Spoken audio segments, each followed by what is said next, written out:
Hi everyone, welcome to Women's Health with the Listening Midwife. I'm Day Day, aka the Listening Midwife. It's been a little while, but we're back in full force, and I've got some amazing stories to share with you guys from some of our wonderful, wonderful guests. So today we have with us Aramide. So Aramide is going to share her journey through pregnancy and birth with her second and third children. So she had twins. Brilliant. So without further ado, let's get started.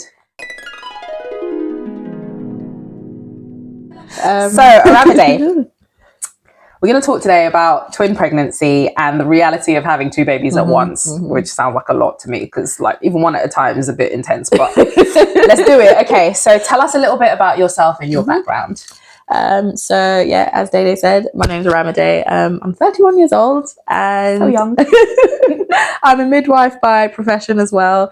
And so I've got 3 children. My eldest, who's 5, and that was a lovely pregnancy, straightforward. No spoilers here.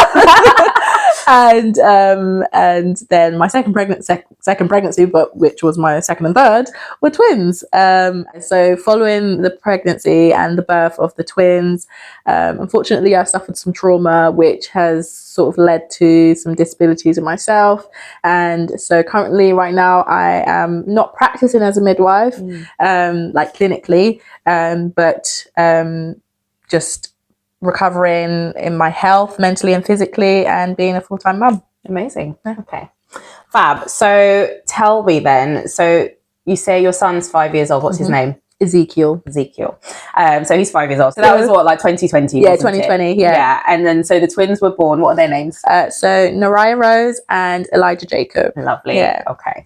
And so they were born. What year were they born? 2023, January 2023. Okay, January 23. So a little bit of a gap in between. Yes. Nice space for them. Lovely. Okay, so tell us briefly about your first pregnancy and the birth. Oh yeah, honestly, she's like the good one. that pregnancy was just beautiful. I had a condition called hyperemesis gravidarum. Oh bless you. Yeah, and it pretty much lasted throughout the whole pregnancy, but it got easier in terms of I was only just like vomiting at that point in the morning and just nausea throughout the day. But in the early stages, it was just constant. And how was that managed? Were you on any like medication? Yeah. Did you have like a few inpatient treatments? Yes. Yeah. So I had to have some inpatient treatments, which was obviously during the whole COVID situation was very awkward. Yeah. Masks and everything. But I was very mobile. I was walking. I was going for long walks. I was cycling. I was literally cycling the day before he came. Oh, okay. You know, and because obviously those times we weren't really allowed out, and that pregnancy was very different because it was my first pregnancy. I didn't get to attend sort of any antenatal classes or any groups because everything was in lockdown. And I was working from home as a midwife, which was mind-blowing because I think no midwife thought you could do your job from home. But I was doing like booking because I was a community midwife at the time, and I was doing booking appointments and antenatal appointments over the phone. It was very, very odd time. So the booking appointment, that's the first appointment. It usually takes about an hour and a half depending on where you are and what your medical history is, and that's basically where they will ask you like 101 questions. So best advice if you find out you're pregnant and you've got your booking appointment scheduled is get as much information about your medical history as you can so that you are prepared for your booking appointment. Your partner's medical history and family history, that's really important to know when you are coming into the pregnancy. If you've had babies before, have all of the details and the records as much as you have available ready for that appointment, because that will make the appointment feel smoother, and that will also make you feel a little bit calmer and more reassured rather than us firing questions at you and you going, oh, I can't remember how much that baby weighed, like I've had so many babies, and so it's just about being prepared and anticipating some of those things like your family history, your medical history, your previous pregnancies, anything that you think is relevant to ask. So prepare your list of questions as well, because as much as we ask you questions, you have the opportunity to ask questions to be prepared and to enjoy your pregnancy as well. And it also helps us plan your care. Right. Yeah, because sometimes certain things could trigger certain referrals and onto other you know, specialities. So yeah, it's really good to sort of have that information, isn't it? Yeah. So even if you think it's like you're not sure if it's relevant or not, always mention it, because then we can say, okay, no, that's okay. We don't really need to worry about that. Or actually, yeah, that's really good to know. Let's refer you on to these specialists. Yeah. Perfect. So bookings and antenatal appointments over the phone. Yeah, I remember that. That was what a time to be alive. It really was. And then at that time I was having to go to antenatal appointments by myself because only one person could go. Was he able to attend your scans? Luckily, obviously, I only had 2 scans, so my routine scans. Luckily, the lockdown hadn't been implemented at that point, so he was actually able to attend both the scans, which was lovely. But when I went into hospital, like for fluids, etc., he wasn't able to be with me. And when I then went to the further antenatal appointments, he wasn't able to come with me, which was a little bit sad. It's disappointing, especially if it's your first baby and like, you know, the partner, you want to get partners involved as much as they want to be involved, because that's going to help them to support you better as well. And thankfully we're now past that stage in COVID, so partners are available to be involved in their care. So speak to their employers about getting some time to, you know, to make that possible is really important as well. So it was a very weird time, but it also a really beautiful time, because I think what was amazing, well, actually I can get to that a bit further in terms of the whole sort of like postnatal period, but when it was coming to the time where, you know, so I'd passed my due date, and it was like, okay, there's just like no signs of anything happening. You're twiddling your thumbs like, maybe today, maybe tomorrow. And I was keeping as active as I could, and it was quite late. I had decided to have a home birth because as a community midwife, I was doing quite a few home births, and I was like, you know what? I just thought, you know what, I'll just stay at home as long as I can, because we know that staying at home, women progress better at home in familiar environments. So I just said, I'm just going to stay at home as long as I can, and I'll just see how it goes. And we bought a birthing pool, you know, in case, because I really did want to use it. So I went for my, I think it was my 41-week appointment, and I had started having some contractions, and they were coming like every 20 minutes. And I remember going to the appointment, it was so uncomfortable to drive there because every bump, it was like, oh my gosh. And I got to my appointment, and my midwife was thinking, oh, things are going to happen. And she was like, let your husband know, etc. And she was on call that night, and she was like, so if anything happens, you know, I'm on call. And I was like, yeah, that's always nice. But then I got home around like 1, and they stopped. Of course. Completely stopped. And it was like 11 hours of Classic nothing. Latent phase, ladies. You think you're getting somewhere, but if it's anything less than every sort of 5 minutes, there is a chance that it could just stop altogether. So be prepared for that emotionally. That, you know, it's a journey that you're going on. And until they're sort of 3 every 10 minutes, then that's when, you know, the likelihood of you going into established labour is much higher. So every 20 minutes, it could just carry on and be pregnant for another week. Precisely that.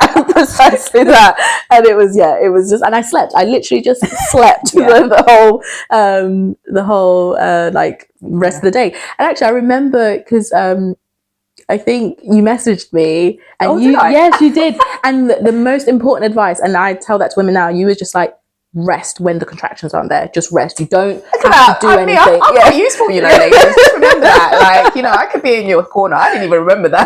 But literally, I remember, because obviously you were obviously pregnant with Marissa at the time. Right, so you were just giving me advice, and I took that, and it was like, because most people think, oh, when the contractions have stopped, they're trying to do things and all that sort of stuff.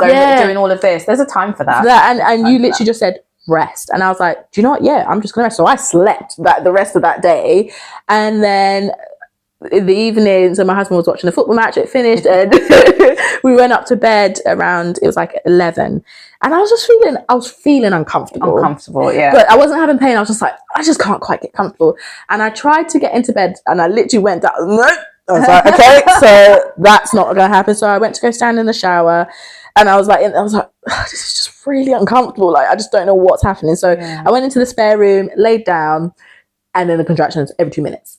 Boom, 2 minutes, 2 minutes, 2 minutes. I was like, oh my gosh, this is a lot. Like, what's going on? So, and I was like, oh, you know, breathing. And then meanwhile, he was probably just having a good sleep, unaware. He completely was. And I thought, I'm just going to leave him. I'm not going to disturb him because I thought, in case this stops, like, I don't want to like give any false alarm or anything. So I went downstairs and I was on my birthing ball and getting the contractions every 2 minutes. Like, they were just solid every 2 minutes.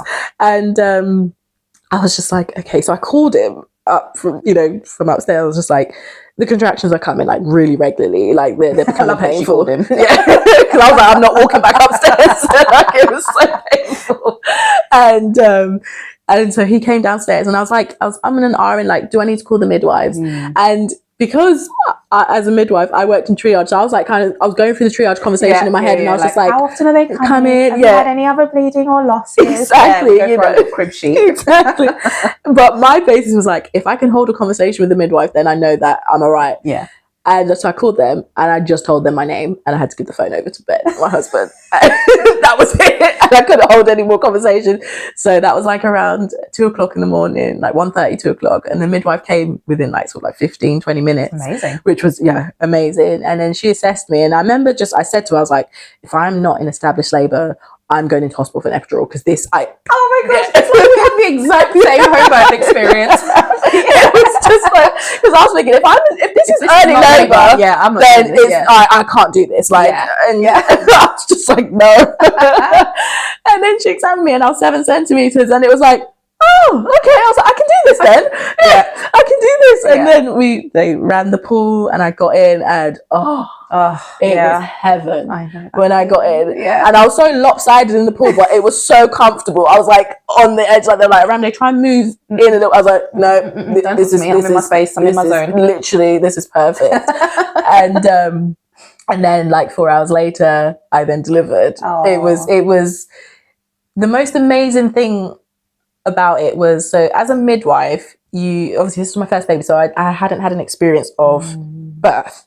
I'd had helped a lot of women with their deliveries, like giving birth to their babies. So from a theoretical and practical point of view, it was like, I had experience in this. But it was a moment of reality connecting with theory, and I was like, this is what's happening. So like when his head was descending, and I could feel internally what was happening, and the ring of fire, and it was like the ring of fire. Go and check out my other video about the ring of fire.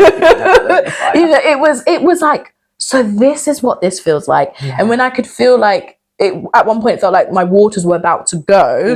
They didn't. He was actually born in his membranes, and then by the time he was very long. By the time his legs came out and I lifted him out the water, then the waters went. But we do have a picture where you can see his head is out and the waters are bulging around his head. So it was beautiful, but it was just amazing. It was like an educational lesson for me. I was like, being on the other side of it. It was so, I was like, this is what this feels like. This is what women feel. And so it was like, right, okay. And like from the moment, I think, to be honest, I think I must have gone from 7 to fully for quite some time, because I barely pushed and he came. So I think I just had hours of like passive descent of him just coming down. He was just birthing himself. And literally, he was just like coming. The best way. Honestly. And it was quite funny, because they were like, bring him, lift him out. I was like, he's so long. And it just felt like I was feeding him. And then I brought him off my chest, and it was just the most amazing experience, because I think the most amazing bit was being able to go upstairs to our bed. Like that moment was just like, I remember that. It was the best. I was like, I'll leave you guys to tidy up. It was just like this quietness, and it was just the most amazing experience. And I had to have some stitches at home, which was fine. But the recovery was just really good. And I think because I was able to stay so fit and healthy during the pregnancy, despite the hyperemesis, because I lost weight. I lost about 16 kilos. Oh, wow. That was because, and in my second pregnancy as well, I lost more. But it was being like as active as possible really helped the labor experience. And it was painful, but I was able to kind of cope with it. And I guess the joy of a baby coming at the end of it kind of just overtakes that, isn't it? So my first, and then I breastfed, and he was a really good breastfeeder, I must say. Like he just took to it, and I ended up breastfeeding him for 22 months. And then I stopped breastfeeding. And then the next month I fell pregnant with the twins. Oh. I also have a video about, breastfeeding and how that is not a solid form of contraception. So you probably want to check that out as well. It's not, but it seemed to have been working for me. Yeah. Because I'd come off contraception and for a year by that point, because I just kind of wanted it out of my system. And I was just like, me and my husband had a discussion. We was like, if we fall pregnant again, then it is what it is, sort of thing. But like, we weren't too set on it. But the breastfeeding was working. Not that I wouldn't advise anyone to rely on it, but it, obviously for me, it did. And I didn't have any periods or anything. And then I had one period, and then the next month I fell pregnant with the twins. And it was like, oh, okay. And that was the experience of finding out that I was pregnant with the twins. Obviously, it was very different. So I was by myself when I found out I was pregnant with twins, because my husband was with our eldest at home, and I had this pain, and I went into hospital, and they confirmed that I was pregnant with my blood, and then it was a Sunday, so they wanted to rule out that I didn't have an ectopic pregnancy. Okay. And so an ectopic pregnancy, that's a pregnancy that is basically not within the womb. So it could be anywhere else outside of the womb. It could be in the abdomen, it could be in the fallopian tubes, which is most commonly where you'll find ectopic pregnancies. And that can lead to quite a significant medical emergency, because it can cause sort of the fallopian tube to rupture, which is to break and burst. We always want to rule that out, especially if women are having pain when they find out they're pregnant. Yeah. So then I had a scan arranged for the Monday, and so I went in, and they were like, yeah, so we can confirm the pregnancy's in the uterus, but there's two. Oh, is that how they broke it to you? Yes. Bye. And I swear, I left my body. Ben was not there.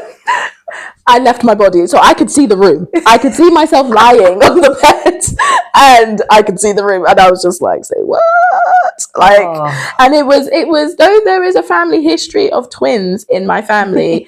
My older sister had twins, so I thought, that ruled me out. That's good. She got the genes. She got it. So I was just like completely mind boggled, and I sat in the waiting area for about 30 minutes, just like in silence, because I was just like, did they just say that I'm having twins? And bearing in mind, all the equipment that we had bought, like the pushchair and all that sort of stuff for our first, we were like, just use that. We'll just use that, save money and all that sort of stuff. But no, actually, we now needed to go buy more things. Another set. Wow. So that was, and so the journey of the twin pregnancy there was obviously more intervention, more like seeing, doctors and midwives.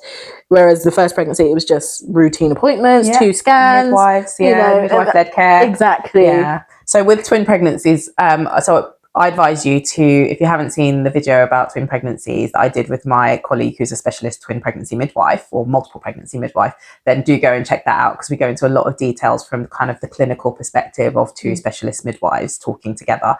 But it's a little bit more high risk in terms of the management of the pregnancies. There's more risk associated with growing 2 babies instead of 1, as you would imagine. There's not as much space.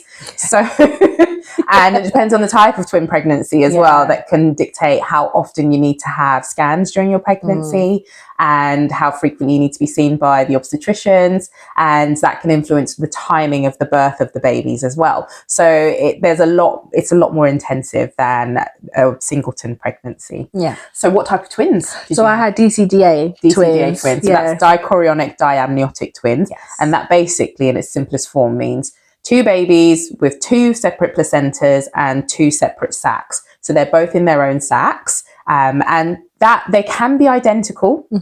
They're more likely to be non-identical, but they can be identical. So if they're identical, that means that it's 1 fertilized egg. So 1 egg, 1 sperm have fertilized, and very early in the development or stage of the embryonic stage, they have then split into 2. And that's when you get identical twins. And the non-identical twins, those could be 2 eggs and 2 sperms that form 2 separate babies. And so DCDA twin pregnancies tend to be the less risky of all the twin pregnancies that you can have, because they should have their own solid blood supplies. They're separate, they're growing in their own sacs. So there's less chance of things like them getting entangled, less chance of the placentas not working as effectively because one baby's taking more than the other. Although there's a small chance that can still happen. So that's why we offer regular growth scans in pregnancies that like this. Yeah, so that was definitely a big difference, was like, you know, I was getting 1 baby to 2. Oh, yeah. Like, usually, obviously, because it was my second, you know, women tend to show earlier when it's their second pregnancy. But it was my second pregnancy and it was a twin pregnancy. Yeah. So, like, by 12 weeks, I was like looking nearly 20 weeks pregnant. Wow. And it was just like, and no hiding it. There was literally no hiding it. I remember, again, and this pregnancy, I had the hyperemesis gravida, very bad. And I was in hospital, like each time I was admitted, I was in for a few days, just on IV fluids, from quite early on. And I remember, because I had to take about 6 weeks off work because it was summertime and it was really hot, and I had a little one, and it was tough. It was really, really tough. Hyperemesis is no joke. It's not just morning sickness. Yeah, everyone says a bit of sickness. No, it is just, yes, there's sickness, there's nausea, to the point you have nausea and just be like, I just want to vomit to make it feel better, but it doesn't make it feel any better. And I was on different medications that would help a little bit, but not like throughout sort of thing.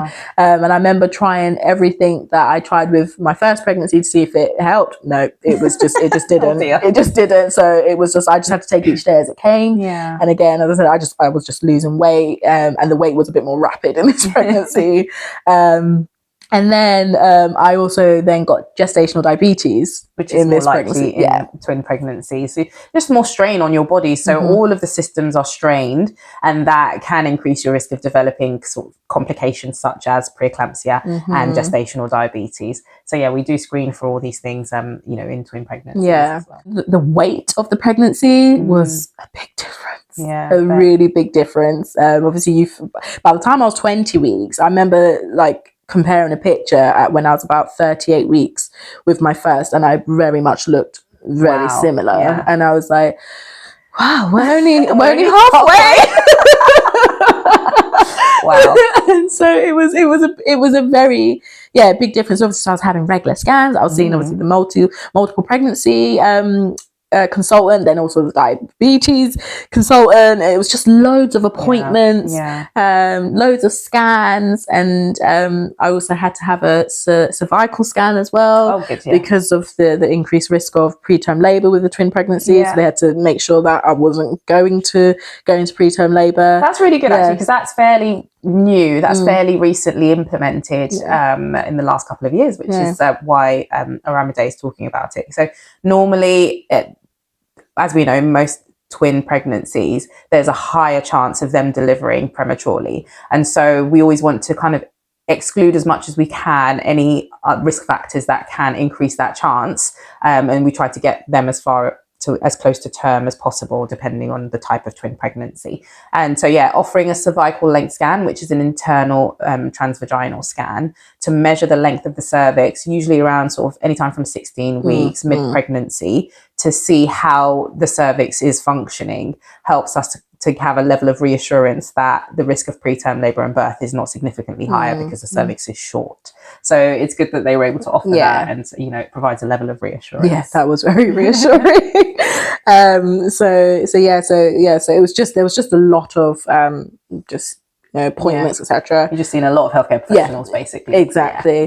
But what I really appreciated in that pregnancy, my community midwife was able to kind of maintain that level of normality for me. Because I find when you're going to see the doctors in the hospital, you will see like a specialist midwife sometimes if she's there.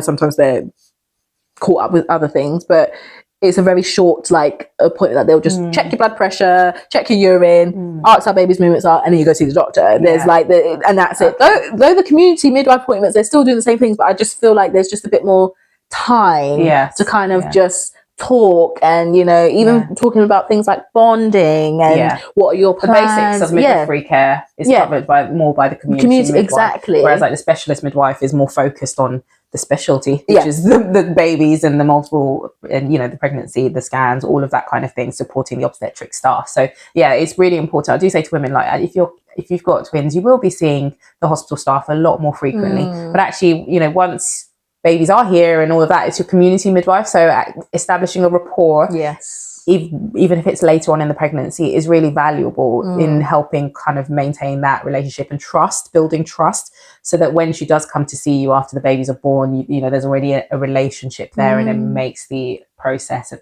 communication a lot easier.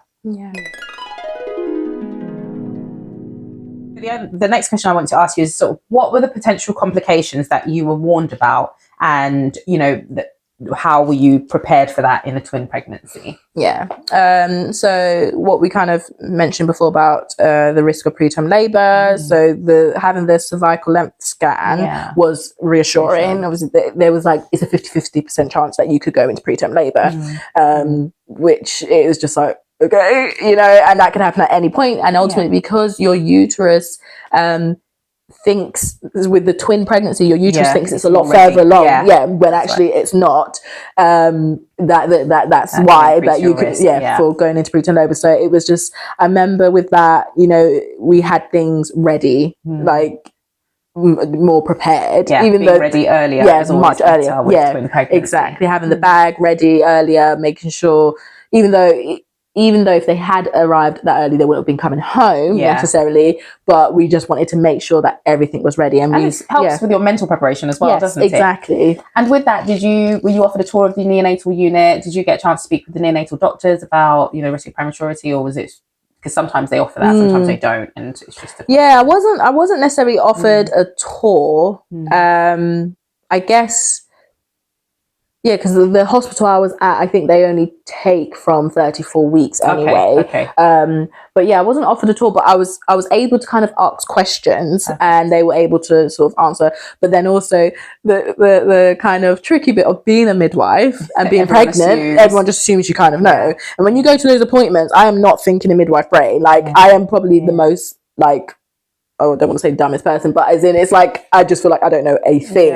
So I'm just like, can you please tell me this? Because I feel like I don't know. And also, I think we need to appreciate that, because, like, I'm a specialist preterm birth midwife. That's my jam. That's what I do. And I've been a community midwife, you know, and I've been a caseload midwife where I see women in the community regularly. But I may not necessarily know everything there is to know if I developed preeclampsia in my pregnancy. Of course. And I may not need, you know, so there's lots of, like, midwifery is very big. And I think we have to appreciate that even as healthcare professionals working, looking after women, we owe it to the women to ensure that we treat them as not as if they don't know anything, but actually we give them the same amount of education and the same amount of opportunities to ask questions and not make assumptions. So I guess that's the key thing, is not to make assumptions that women already know, because you know, we have this where I've looked after pharmacists and things like that before, and we just assume, because we see you on the wards, like, you know everything, don't you? Exactly. You can't make assumptions like that, because actually you then do the women a disservice by not offering them the same level of care that they are entitled to. So it's a great point that you mentioned about, you know, treat me like, tell me what you would tell anyone else, actually, so that I can have that same level of it. And it's great if I already know that, it consolidates my knowledge, but let's not make assumbtions, because I'm there as a woman, a mother, not a health professional. So and I valued that in my pregnancy, because when you're in labor, when you're in pain, when you are vulnerable, which you are when you are growing a human, it's not that your judgment's clouded or anything like that, but you are in a position of vulnerability. Like, you deserve to kind of be treated like with the right amount of information, knowledge, and compassion. That's so true. So that's definitely a big advice to health professionals looking after health professionals. Isn't it? Don't assume we know everything. We might, and it might be in there somewhere. We need your help to just remind us. Exactly. Another thing was, so normally I would be informing women about, like, the chances of growth problems and what we might have to do if there were concerns with the growth of one or both babies. And was that something? Yes, definitely. So they with being under the multiple pregnancy team, there was already the plan in place to be having regular scans, and that was to assess that they were both growing normally. And then when there was at one point where it seemed like one of the growth of the twins had dropped off, then I had to have even more scans in a shorter sort of kind of period of time. So yeah, I understood that potentially the babies were going to be smaller anyway, because there's two of them occupying that one space, so they're not, you know, even though I'd thankfully got to 36 weeks, the size of them wouldn't necessarily be the size of a singleton 36-week pregnancy. So yeah, I was very much prepared for tiny babies, but they are very tiny. So I think when you see them, you're like, oh wow, they are really small. So yeah. Okay. Tell me what happened then around 36 weeks, because obviously we're coming up to like the birth of the babies. Yes. How did that come about? So because I'd had a home birth with my first, I didn't want to be that kind of person that, I want a home birth with my twins. Yeah. No, I would have attempted it. I would have definitely attempted it. But I was like, okay, it's not going to have it at home. But then I wanted to at least maybe have, you know, in the birth center or something. I wanted a vaginal delivery. I wasn't like opting for a caesarean. Yes. But then both twins were breech. And even though they were breech, I was like, do you know what? I'll still happily have a vaginal breech. Love it. But then that option was kind of taken away, that both the twins were interlocking. So they were breech. Though twin one was still the presenting twin with that bum, their head ended up being on top of twin two. They just love snuggling. So I'm doing this, but so as twin one would have come down, that would have been pulling twin two down, and they would have got stuck. So they were like, it's very dangerous. So I felt a little bit like, you know, because it's like, you know, I know women not automatically, but a lot of women will think, you know, I've got twins, so I have to have a cesarean. So I think, and that's not true. It's not true. That's not true. You don't have to have a cesarean if you've got twins. It depends on the presentation. It depends on lots of different factors. But that will include the growth of the babies. Is everything okay? Is it normal? That will also include things about what position they're in, because if they're sitting on top of each other, if the first baby is breech, then that can mean a more complicated or risk of complications are higher in that kind of presenting scenario. So there's lots of factors to consider. You know, do we have any maternal conditions such as diabetes or preeclampsia? Have the waters broken? All of these factors come into play. So it's not a no straight away. It's a discussion of, okay, what are the elements in this situation for this woman that mean that yes, it's okay to this point, or no, we have to consider the other options. So that was a bit like, you know, hard with knowing that, okay, you had a wonderful first pregnancy, lovely home birth experience, and now you're being told that you can't have that again. That's quite difficult to process, isn't it? It was really difficult. And so then I had my 36-week appointment, my 36-week scan, and then the plan was for me to have a cesarean between the weeks of 37 and 38 weeks. One, because of the diabetes, and then because of the growth. Though the growth had kind of picked back up, but it was tailing on one of the twins. So they were like, all right, you know, let's try and go between 37 and 38 weeks. So I was waiting for my cesarean section date, and it took some time. And then I went for my routine midwife 36-week appointment, and I was at 36 weeks and 4 days. And I was finally feeling better. You know, the hyperemesis had like started to resolve. My blood sugars were normalizing, and even my midwife was like, "Oh, you look really good." I was like, "Yeah, I think I finally feel better. Like, you know, I can do this now." And then I obviously said that I hadn't had my cesarean section date yet, so she called in and then got my date that day at that appointment. And then she listened into the baby's heart rates, and one of the twins' heart rates was going down, was decelerating. So then she had to call in to the hospital to say that I'm coming in. And because I worked in triage, most of the time when we hear that, you know, there's a deceleration of fetal heart rate, by the time they come in, it's fine. We've done a CTG and it's normalized. But, you know, so I rang my husband and I was like, look, worst case scenario, the twins are coming today. That's basically the worst case scenario. Not that it's worse. It's not, but it's not the worst thing in the world. It's not the worst, It's controlled and safe. Exactly. Yeah. So it was dropped our eldest off to the person who was going to be looking after him. And then luckily the car was already ready because we had been ready from much early. Our bags were ready. Planning is important. You hear that, ladies? Exactly. So it was more just like the little things, you know, make some notes and all that sort of stuff. And so we got into the car, and then by the time we got to the hospital, it was really, really busy. But because I was considered quite high risk, they had to then see me on the ward because there was no space in the triage. And then there was a bit of difficulty locating both fetal heart rates. And I was starting to have some pain, and so it was like an emergency bell was pulled, and it was kind of like, you know, lots of people in the room right now, and they were just like, yeah, do you know what, you've come really far to get to 36 weeks and 4 days.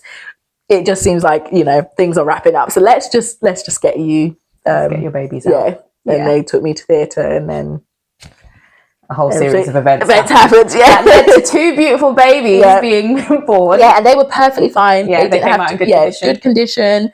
They didn't have to go to NICU at all.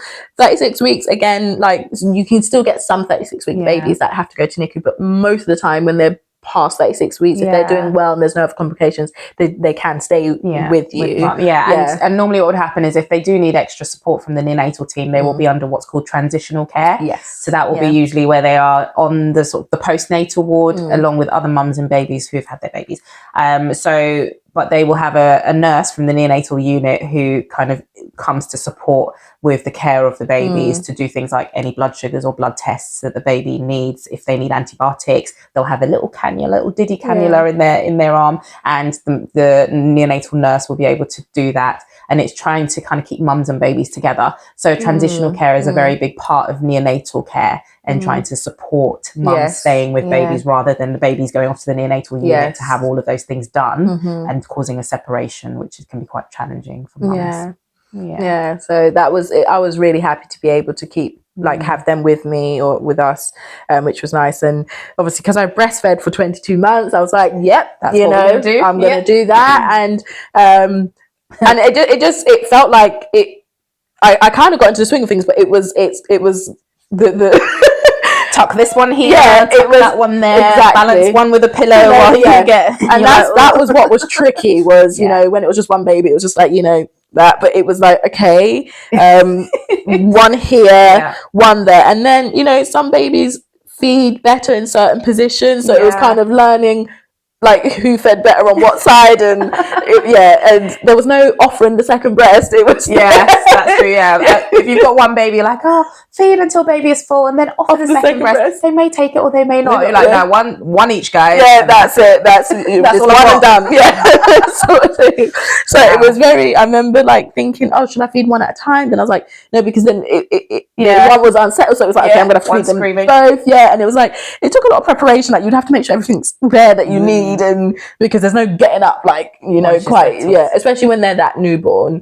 Well, as they got a bit older, I was able to do that, but once they were and they were very diddly as well, so it was, you were used to a big old Ezekiel. Exactly. How big was he when he was born? He was 8 pounds. Oh wow. Yeah, he was 8 pounds when he was born, and they were so one was £5.10 and the other one was £4.9. Oh, yeah, but together, when you add it, it was a lot of baby, a lot of fluid, a lot of placenta, all of that. She was carrying a lot of weight. So I remember I saw a picture of my husband took a picture of me when I was in the theatre on the table, and my tummy was huge, and I was just like, oh my gosh, I didn't realize I looked that big, but it was very much a difficulty in the pregnancy because I remember getting up, I would have to hold my tummy. It was the weight of it was a lot, and I've got quite a small back, so it was all baby. And or babies. It was all babies, and I was obviously losing weight, so I was like stick thin, and then this really big bump. You know, I had to wear a belt, that the physio gave me because I was suffering pelvic girdle pain. Inevitably. And it was like, you know, the weight, I think that was the biggest thing, was the weight. And I wasn't able to mobilize the way I was, you know, in the first pregnancy.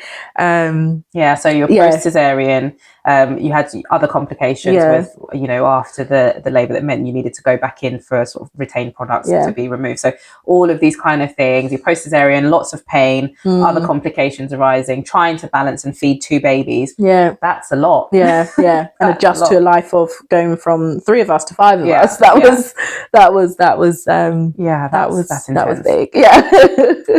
It's intense, but she made it through. Yes, you do. I think, and this is what we were talking about when we sort of first came together, is about now the twins have started preschool, and your house, you have a bit of time to yourself to actually reflect. And you're like, we've been through some stuff. And I think you don't always, as a mum, you don't always get that opportunity until they sort of start to leave the nest and go to school. And then you're like, wow, the last 4 or 5 years of my life has been intense. Babies, breastfeeding, all of that. And I did, with the twins, obviously I did breastfeed them, but I also then ended up mixed feeding them because it was a lot. And that was a hurdle that was quite difficult to get past, because I just thought I'd be able to just breastfeed. But I think also because of the trauma I went through, that affected me, and I think that affected my supply. And then that affected the whole breastfeeding journey. But I still wanted to do it, but I just couldn't do it at the full capacity that I thought I would be able to. And I had to be kind to myself. Because I put this pressure on me to be like, well, I breastfed my first, so I should be able to breastfeed my second and third. But there's so many factors, external factors, emotional factors, physical factors that can affect your breastfeeding journey. And, you know, I spoke to one of my friends who's a colleague and was a lactation consultant. And the one thing she said to me was just that the fact that you've even given them breast milk, we know all the benefits. It doesn't reverse it because you haven't, you're not giving them breast milk all the time. You've given them the best start. And it was almost like I needed permission and reassurance that actually it's okay. It's okay. And honestly, looking back, I wish I'd made that decision a little bit earlier because it was a lot. Breastfeeding twins, it was a lot. But I'm glad that I did it, and I did breastfeed them a lot shorter. They stopped.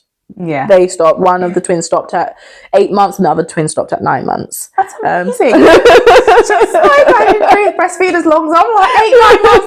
You did well. That's amazing. Even if you were mixed feeding, like, as your colleague and friend said, that's amazing. Like, you gave them the best start. Like, breast milk is the best start for babies. But your mental health is important. And exactly as you said, we have to be kind to ourselves. And you have to kind of allow yourself to just be and to deal with what comes your way. And go, right, this is okay, I can do this, or I'm struggling to do this, so what else can I do that will help me to be okay? And 8, 9 months, amazing. it was a bittersweet moment. I was almost like, oh yes, this is good, but then it was like, oh, I miss it. I miss it. Like, and it was the fact that they stopped. So it was like, oh, okay, like, don't need it anymore, you know. And they just weren't interested. Like, whereas my eldest, if he saw my boobs, he would like come and just like, I think he would have breastfed forever if he could. But they were just like, yeah, we're done, we're good, you know, sort of thing. Oh, that's amazing. Okay, so I guess then the next question I have for you is just, as you've mentioned about sort of your mental health and knowing that you had some challenges in the recovery period, how was it, and what helped you with kind of getting over that? Because I know you talked about being kind to yourself. You talked about, you know, allowing yourself to go, okay, it's okay if this hasn't gone to plan and whatnot. What else? What other things can sort of help with your mental health? So I sought like professional help. You know, it's easy now for me to say to be kind to myself, but in the moment it was really difficult. And it took a while for me to seek that help. It wasn't until about 5 months postnatally, unfortunately, but because I saw my mental health deteriorating, and that can look different for many people. But for me, I was on a massive emotional roller coaster. Like within 30 minutes, I could experience so many different emotions. I could be very happy to angry to sad to crying. Because of the trauma that I had, I did have extended postnatal care. So usually would see women for up to 10 days, but I had, the extended 28-day postnatal care. So I think for those that knew what I'd gone through, they knew that I was very much at risk of like developing postnatal depression and PTSD from what had happened. So I was talking about it. That was one thing I made sure to do, which I think probably helped. I was talking through it. I was making sure I was talking about what happened to let it out. And then when I realized I wasn't getting better, I said to the health visitor at the time, I was like, something's wrong. Something is wrong, and because this is what's happening, etc. And she did some like scores, I can't remember assessment scores, and then she referred me to the perinatal mental health team and to the GP. Amazing. And that's when everything kind of kick-started from then on, from like the active like input and support. I do wish I had sought it earlier, and that would be my advice. Like, even if you're just feeling that, oh, it's nothing or whatever, it's just best to talk to somebody initially and at least be on the doctor's radar that, potentially, something's going on, because there's no harm in, seeking help early. But when you leave it too late, then there's not that things can't be undone, but it's more than to work through. So, and obviously there's so many other factors that will impact, like culture and upbringing and your surroundings as to how you go about seeking help, because sometimes there's a stigmatism with that. You've made a couple of good points, actually. So it's about knowing that self-awareness of knowing, okay, I am talking through it, but sometimes you need some help with organizing that, because you can talk through things and still not be okay. And somebody listening to you talking through those things can be able to go, right, okay, this has happened. How do you feel about that? What have you done about this? And how is that, what can we do to make that better, rather than just talking about it and letting it out? That is very good. And that's the best start, really, to kind of working through the issues, is getting to a point where you are comfortable and okay to talk about it, because it's very uncomfortable. This is what we were talking about before, isn't it? It's like actually digging into yourself and really sort of evaluating yourself. It can be very uncomfortable, and sometimes you need someone compassionate and caring and with the right knowledge and skill set to be able to guide you through that process. And being women of color as well, it can be quite challenging, because like you say, there's some stigma attached to that from the cultural background that we're from, and it can mean that it's like, oh no, you're fine, you just need more time and it'll be fine. And sometimes, but I think we're moving forward. We are, even in culture and even with ethnicity, we're seeing strides. And the more we talk about it in settings like this, the more it makes it okay for women to know that others are going through this. You are not alone. Like you are not isolated in that. You might feel like it, but there's so many other women who look like you, who are like you, and they're going through it. Like, you're not alone. So being able to seek help and find community can be a huge part of healing from traumatic experiences, especially around sort of pregnancy and birth. That's so true, because you're naturally, your body wants you to, or your mind wants you to retreat and isolate yourself, but that is the biggest mistake. Mistake. It's seeking help is important, and if nothing comes of it, fine. But then if they're able to offer you more support, take it. Forget the stigmatisms, because at the end of the day, and one thing someone said to me was that in order for you to be a good or okay mum, you need to be okay in yourself. You can't pour from an empty cup. So you have to look after you in order to be able to look after your children, because it does impact. And I saw it. I saw my mental health impacting my children, and that still to this day is something I've got to heal from, because there's a lot of guilt that comes with that my mental health impacted mainly my eldest, not the twins didn't know any different, but but my eldest, that's something I've got to sort of heal from and accept. Yeah, because it will affect your interactions. Yes. It will affect your interactions. There's no ifs or buts about that. So children are sensitive to that, so they will pick up on those vibes. They'll pick up on those changes. So like it's for you, and it's also for them. Yes, absolutely. Yeah, and just the health of the whole family. It's really key. Amazing. Yeah. So let's bring this to a bit of a close. So what I would like to know from you is what would you want other mothers to know who are in a similar situation? I think we've touched on it, especially with the mental health segment. But is there anything in terms of multiple pregnancy, the birth and recovery process? What would you want other women to know?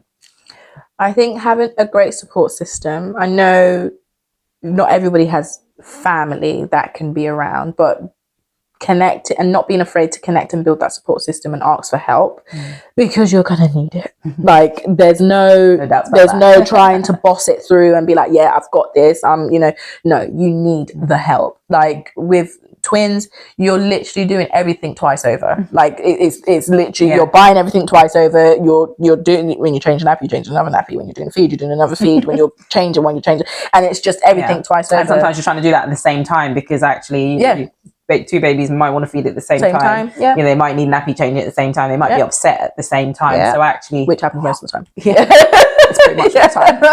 So help is so important. Having a support system that you can truly trust, and it's good to try and do that in the antenatal period, so that it takes off that stress. In the added stress in the postnatal period, that you're trying to figure out, who's going to help me, sort of thing. So don't be afraid to ask for help.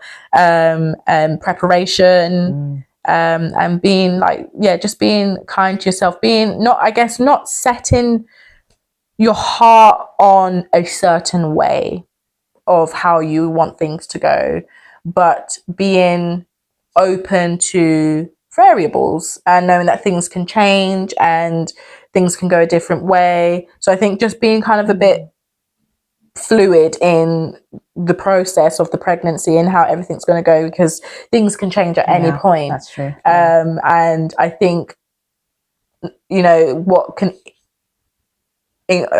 could contribute to, distress or trauma or whatever, is when you're so set on things happening a certain way. And once things kind of deviate from that, you're then like, this wasn't going to happen. And it's like, but actually these things are quite normal to happen. So preparing yourself for that if you can. And I know it can be quite sort of tiring with the appointments and having to go to various different appointments, but the one thing I was so happy that I did was maintain my community midwife appointments, because sometimes, especially as a community midwife myself, sometimes you can find midwives women that are under specialists, they can kind of disappear from the clinics because they're seeing the doctors and that sort of stuff. But actually, yes, I knew my pregnancy wasn't a low risk pregnancy, but actually being able to maintain those community midwife appointments really helped. That was it's basic midwifery things, isn't it? It's like about have you got your MAT B1, your certificate? Have you had your vaccinations? Because specialist teams, they don't really think about that. They're just thinking about the specialist thing in front of them. Exactly. So it's like, have you had your vaccinations? Oh my gosh, we've got all this way and no one's talked to you about vaccinations, because that's a community midwife. Yes, exactly. It's those little things, the preparation, the birth planning. Have you thought about pain relief? Because the doctors and the specialist teams will tell you babies need to come at this gestation at this time in this method. But no one's talked about, the preparation of before the hospital, getting to the hospital, arrival at the hospital, the things you need to pack, the types of pain relief that will be offered to you. That just the all-rounder, the holistic approach, is a huge part of the community midwife's role. So though your pregnancy is high risk, there is still normality that can be maintained, and I think that is key to the health the health of you and your mental health, and just keeping that, no matter the normal things of like bonding with your baby, rubbing your tummy, talking, singing to your baby, attending antenatal classes, all these things, you can still do those. Though your pregnancy, yes, is high risk, but it doesn't matter. You're still able to, you're entitled to that care. And I think that is key. And yes, it just meant then I had so much more appointments to go to, but I don't regret it because I feel that actually and like you said earlier, that building that rapport with them, especially when they come after, when you've gone home, that's who you're seeing the community team. And if you've not built a rapport, it's going to just be like another person you're just coming to see. But actually, it's actually really refreshing. It's like, they're able to kind of follow up on how things went, and you're just able to just build that connection, and they're able to support you better. So perfect. I think those are things. Last question then. What would you like healthcare professionals to know or do differently for women in your position if you... So definitely, like what we said before, not assuming. Definitely don't assume that people, whether they're health professionals or even if they come from, if they appear quite well educated, don't just assume. Like, we should always, obviously we're supposed to provide care holistically, and you always have to look at everybody's situation individually, and offer then your advice and information based on the situation. And I think it's really key to make sure you take the time to do that, and making sure that they are actually happy with the information, that they've understood it. Because it's when you look at a lot of these investigations of things that have happened, and when we look at experiences of the women, they're always looking at how the women have perceived the information, and it's like keeping that open communication, and then closing that loop and making sure actually what I've said has come through and you understand that. So because when a woman comes there, she's coming as a mother, and like psychology shows that in pregnancy we're using the right side of our brain, not the logical side, so things may not actually as simple as it is. It's not really presented as clearly as it is, so sometimes it needs to be explained in layman's terms, or but it's key that that woman understands, and that maintaining that normality. I think not only just do women not necessarily like shy away from the appointments, but sometimes as health professionals we can just be like, oh yeah, they're seeing the doctors, they're seeing this, so let's just it's fine, or but actually no, it's like have that real desire to make sure they are keep in touch, making sure that they're okay, and not just leaving them to the doctors and leaving them to because they don't get that much when they go for those appointments. They don't. The midwife is simply just checking their blood pressure, their urine, and asking how baby's movements are, and if they've got any questions. But it's usually it's not like it's a slotted time. It's usually they're doing that before you see the doctors, and so it feels very rushed and very impersonable, and it's just so I think taking the time to make sure you're trying to maintain that normality with women who are having high risk pregnancies is really key, and I feel that it can really impact the health and the rest of the pregnancy and going forth. Amazing.